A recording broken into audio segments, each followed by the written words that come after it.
Malsawmna Daifim lo thlir tu zong zong te in zawai la Isua Krista min che bai kabu vek acheu tun truma hian Harsatna kara kan beisei na chun la Isua Krista ti Thupui mai pathian thu kan ngai thlau le don ani ama sai pathian tu thianglim ilo ngai thlang mathaya bungriat chang somni panga tanga chang somni paruk in kar he tin anne na lokala an kai thawa lalpa min chan him ro kan boral don hi le an tia tin ani chuan an hena rin tlem teu enga nge in hlau atia tin chu min huwa chuan a thawa thi tele dil chu a hawa tin alore ta thuap maya te ni ole helai kan mong hian Isua Krista le azirti te chu longa chuangin dil ra le lam kai turen chuak ani ti kan hmoni tin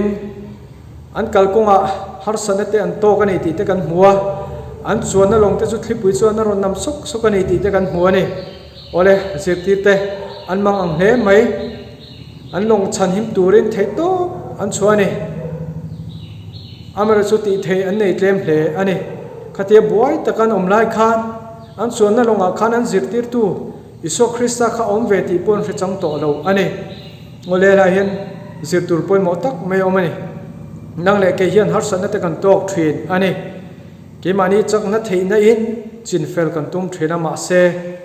atopa chum beidong takin kan om le fo thin atopa kan beisei na om chun chu le Isua Krista ni le tho thin ani ti helai tang po hian kan mu thei ani atopa le Isua Krista chu a om ve ni ti an zinga om ve ni ti an hre chok le a engtegen ti khalal pa min chan himro kan boral don hi le an ti ni kha tiro helai hian zirtur poi mo tak mai kan nei le ta Harsatna mangana kan to lai te hian le Isua Krista hena kain tulu thin tur ni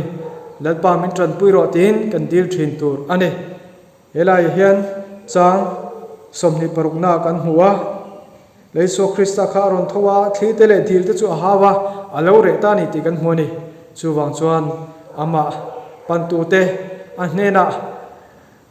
dil na thlen tu te chu le Isua Krista chuan alo chan sak thin ani ti helai tang hian kan mu thei ani ole tripura rombolin kan oma nikum kumlai hovel tang khang kan thopui pakhat chu damlo nen tla bok tlat mai ani pona a chho hlei thei si lawa in en tir tur poin ina alo in khungot ngot meya kha khan an na te kha lo ti zual chu ni in damdoi ina te in en tir turin a chuaka damdoi te han chu ama se anan na te chu alo zual zel sia a chung te chu Mizoram lama in en kola ho turin anon cha ta top mai ni chu ta chuna ma ho thei po ani si lo chu ta chuan keima miron bia in ron shoi ho mai turin mi cha ta ni toy join soi mai la November tha top khan ho tur chuang karo in buat sai ta ho ni ro thenga kan huna te COVID-19 test te kan han neya pathian zara kan han negative fa tin Mizoram karon thenga aizola an mani ina kan quarantine dun ta ni ataksa chaw em maya achang chona beidong thina an anat na wang te khan o pathian laka te khan avui don thet ane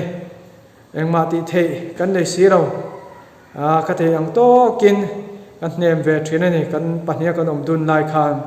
tin ni sari kan quarantine zawa test RT-PCR test le tur kan nia a hun lo thenga kain test chumini po chuan a hlau thong em mai ni aka yang ti mol kha hlawani kalpo kal thale thei do in kai kwa chung te khan test samun te kan thleng phei ni ore gain test zawa ke phei chu kang hak hlel to chua thuaya chung te ne na in mu te kang hak hlel to em mai ni nuwa test aron thlengta tlai lamania result kan na hre thei lok lawa zandar som bakhat alo ne ka phone chu aron rita chuta chuan ka mingte meron zota tin result ka hriat tole thu te meron zota ni ka hriat lo thu tin ka changa chuta chuan ZMC tang chuan COVID-19 positive ka ni ti te mean hrilta o hriat chi chuan atir chuan ka thian ten meron ti deramo ka ti zo ka ni ka han threp chi mai chu kan nual nga roi mai ni tu lai khovel na tri bai om ber mai le mi te lau em mai mi nu na tam tak suat to tu na chu kalau kai ve reng mai chu ni in karirwa thil tam tak aron lut ani tin harsana kon to lai hian setna hian miron be ve vak thina pathian laka vui turte be dong turte miron hem ve thina ni chutiang chuan hun te ka manga zana chuan kamu hil reng lo maya dar khat dar ni dar thumaria kamu hil thelo to pa chuan ka tong trai te ringot mai ni pathian hena chu kanat na kai awang chuan lom thu te kan soi te ringot mai ni harsani ate ang kahan ngai tu ver thina kamut muna kan ngai tu thina mi ten ka kai tin thria thun chuan eng ti nge min ngayang kima ha khan za na te lo oma zam na te lo oma ka chuan nuwa po mi ten min lawanga min nai thadu lawang ti te kai ngai tu na sa ni hami zana khan tin kabul loka covid-19 rikai lawe me mai ka thian pa dam lo om box sia ka kai belang ti te ka khlaw ni ani chu ane ka ti fani ti te kan thria ten atu kwa lovara ambulance in dur tlanga te min shroi chho turin anong kal don ni ti te miron thril le tu kwa lovara dur tlang lama chu min phur chawa ni som min khong ton nuwa test kan han nela tu chuta chuan pathiang khoi na zara kan negative dam takin ka chuak theita ani chuan nuwa po riru alanuam thei chuang lo keima hian lakai ang tlat ang te han ka in sia tin midang kai hlopna te khang ka khatani pona te khang ka chuak lo rei khop mai chutiang chong ko mani ole voina karon soi chua du na chan chu harsatna mang an na kan to lai te hian kan ri ru mang ang thina Thupui tu kan mo thina ni atopa chuan kan beisei no om chun min Thupui tu tur chu lai so khrisa ni thowani ti he voina hian kan cha du ani voina tukin zinga lo thlir tu te zinga po hian harsatna mang anai na tuam mek te point omang tin he hripuya wanga mang ang taka om te po